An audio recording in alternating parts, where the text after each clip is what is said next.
ډېرو محترم مسلمانانو نن یو بهترینه او طاقتوره وظیفه در کومه. دا کلمه چې ده محترمو کلمه طیبه ده، دا ډېر طاقت لري، دا ډېره زیاته بهترینه وظیفه ده.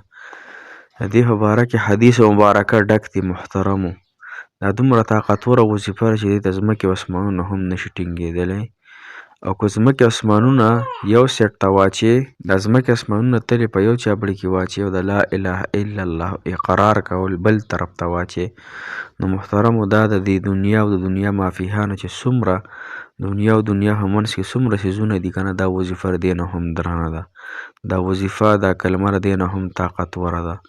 دا وظیفه چې څوک یو پیره په اخلاص سره ووایي، یو پیره که نه، علما ذکر کوي چې د ده په عملنامه کې الله تعالی صرف 4,000 نیکۍ لیکي. یعنې په یو پیره په اخلاص سره په شوق سره ویل، نو چې بیا تاسو د خپلو حاجاتو دپاره دا وظیفه وکئ، د خپل یو عظیم مقصد دپاره دا وظیفه وکئ، نو تاسو ته به الله تعالی څومره خیرونه درکوي، الله تعالی به تاسو ته څومره فایدې درکوي. محترم مسلمانانو، دې کلمې نه هر سړی واقف دی. هر سړي له پکار دي چې دا وظیفه انشاءالله په خپلې زندګۍ کې وکړي، د خپلې زندګۍ مقصد یې جوړ کړي، د خپلې زندګۍ هغه یو پیری پکې وکړي محترمو، نو د دې انسان به انشاءالله الله تعالی یو عظیم الشان، یو بهترین، یو اعلی، یو زبردست حاجت الله تعالی پوره کړي. داسې حاجت به دې الله تعالی پوره کړي چې ټول عمر به ته خوشحاله یې. تاسو به نه د مرګ غمي، نه به د آخرت غمي، د هیڅ څیز غم به د سره نه وي. خو دا وظیفه ځان له په دې طریقه باندې وکړه انشاءالله. طریقه بالکل اسانه ده. محترمو راځئ دا وظیفه را سره پوره واورئ.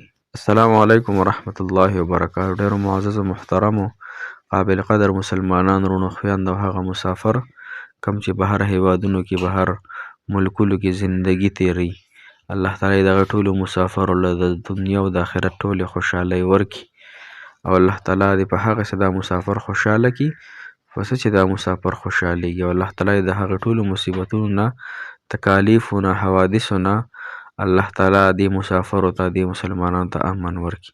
او زما د تورسرو خویندو دې الله تعالی رشتې وکړي، او زما د هغه وروڼو چې رشتې نه دي شوي، مسافر دي یا په خپل کلي وطن دي، کاروبار روزګار یې نشته، الله تعالی دې ورته حلال کاروبار روزګار ورکړي. محترمو د وظیفې او د دعاګانې موږ تاسو ته الحمدلله مدرسه کې هم کوو، جومات کې هم درته کوو، او په دې ویډیو کې هم درته کوو. الله تعالی دې قبول کړي. د چا په خوله کې خیر دی، د دې هېڅ پته چاته نشته دی، خو موږ به یقین سره وظایف کوو، دهان سوچ سمج سره، نو الله تعالی به زما ستاسو حاجتونه پوره کوي. محترمو نن زموږ وظیفه د کلمې طیبې ده. کلمه طیبه لا اله الا الله محمد رسول الله. د دې معنی سره دې معنی هم تاسو زده کوئ ښه، دا په هر سړي باندې فرض دي. د دې معنی ده د محترمو مسلمانانو لا اله الا الله، نشته دی لایق د عبادت الا الله، صرف یو الله دی، او محمد صلی الله علیه و آله وسلم د الله جل شانه پیغمبر دی. صحیح شوه.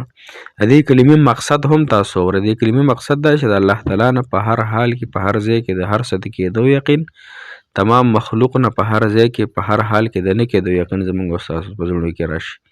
صحیح شوه که نه. الله تعالی په خپل قدرت، ارادې سره، حکم سره هر یو څیز کولی شي بغیر د اسبابو نه.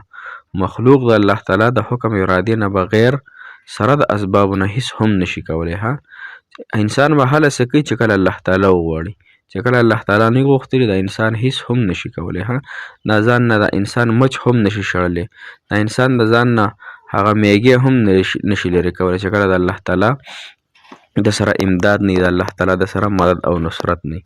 محترم مسلمانانو، نن دا لا اله الا الله بهترین وظیفه راته انشاءالله خایمه. د دې وظیفې خو ډېرې زیاتې طریقې دي محترمو، خو یو طریقه یې دا ده چې دا کم یو انسان، نارینه یا زنانه، په ورځ یا په شپه کې یا سحر یا ماښام 100 وارې لا اله الا الله محمد رسول الله دا کلمه کوم انسان وایي، نو محترمو حدیث مبارک کې راځي، رسول الله صلی الله علیه وسلم فرمایي چې دا انسان به د قیامت په ورځ د خپل قبر نه داسې ځلیدونکی مخ باسي لکه د 14مې سپوږمۍ په شان. 14مه سپوږمۍ څومره ځلیږي، توره تیاره چې ده په هغې کې ټوله دنیا هغه روښانه کړې وي. نو ته چې کله د قیامت په ورځ د قبر نه پاسې، خلک به پریشانو کې وي، خلک به د خپلو سرونو نه خاورې څنډي، خلک به په یو غم او یو درد کې وي. د الله تعالی غضب او د الله تعالی غصه به ډېره زیاته وي او ته به د 14مې سپوږمۍ په شان د خپل قبر نه پاسې. نو دا څومره غټ بهترین فضیلت شو. خو موږ ناقص العقل یي، خفه کېږئ مه، خو موږ د دنیا دپاره هر څه کوو، هره مردار او حلاله کوو، خو د خپل آخرت دپاره موږ صرف 100 پېرې دا کلمه نشو ویلی چې په پابندۍ سره یې سحر او ماښام 100 پېرې دا کلمه انشاءالله تاسو وایئ. محترمو زه یم او تاسو ته هم دا درخواست چې دا کلمه وایئ. محترم مسلمانانو، او بل علماو ذکر کړي دي، ډېرو غټو علماو، بعضې خلک په دې کې خبرې کوي چې یاره دا څنګه کیدی شي، دا څنګه. ګوره د هر سړی به قبر ته ځي، هر سړی به آخرت ته ځي، هر سړی به هغه په پل صراط باندې تېرېږي، صحیح شوه. هر سړی به د هغه عملنامې به یعنې هغه ته ورکولی کېږي. د هر سړي چې دی د هغه نیک عمل به تللی کېږي، صحیح شوه که نه. نو چې هر سړي له په هر سړي باندې زنانه او نارینه باندې دا حالات را روان دي، نو دغه انسان له بیا په کار دي چې ځان له 80,000 پېرې د دې کلمې ختم وکړي. خیر دی واده دې ماته میلو نه شو، خو چې ماته جنت میلو شي. خیر دی زما کاروبار دې په ټپ وي، خو چې ماته جنت میلو شي. خیر دی کو زما اولاد نه وي، ماته د جنت میلو شي. جنت کې ټولې خوشحالۍ دي محترمو. نو د جنت دپاره هم ځان له دا وظیفه وکړئ. دا وظیفه به څرنګې کوئ؟ تاسو به تسبیح راواخلئ یا اکاونټر باندې روزانه به تاسو هر څومره تعداد سره چې ویلی شئ 2000 پېرې وایئ، 3000 وایئ، 4000 وایئ، 15000 وایئ، 80,000 پېرې به ځان له د کلمې طیبې د لا اله الا الله لا اله الا الله ختم وکړئ. ها 100 پېره چې راځي سلام دانه باندې محمد رسول الله دا ورسره وایئ. ها کو په سلام هم ویلی، کو په هر څو نه پس هم ویلی، خو علما فرمایي چې 100 کرته پس محمد رسول الله صلی الله علیه وسلم ورسره وایئ. ها نو دا چې کوم انسان 80,000 پېرې پوره کړي، مطلب ځان سره کاغذ او بالپن ساتئ، نو 100 پېرې چې ورځ کې وایئ، 0 وایئ، 2000 په هغې کاغذ باندې لیکئ چې ما دومره تعداد نه وي، نو ستاسو ته به اسانتیا وي. نو انشاءالله چې له 7 ورځو کې به تاسو د خپلې د کلمې طیبې ختم پوره کړئ او الله تعالی به تاسو مغفرت نصیب کړي. ها مغفرت د چا نصیب شو هغه به جنت ته. څوک چې جنت ته لاړه دا غټه کامیابي ده، څوک چې جهنم نه بچ شو د دې نه بله غټه لویه کامیابي نشته دی. موږ په دنیا کې کامیابیانې غواړو، موږ په دنیا کې هغه محترمو خوشحالۍ غواړو. د دنیا خوشحالۍ او د دنیا کامیابۍ عارضي دي.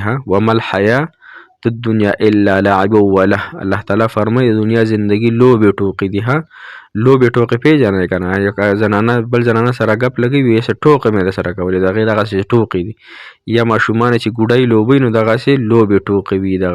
دغه رنګه زموږ زندګي د دنیا چې ده دا لوبې ټوقې دي. همیشه زندګي د خوشحالو زندګي آخرت دی. نو د دنیا دپاره خپل آخرت مه تباه کوئ، د دنیا د خواهشاتو دپاره خپل قبر مه خرابوئ، د دنیا د خواهشاتو دپاره خپل جنت مه هېروئ.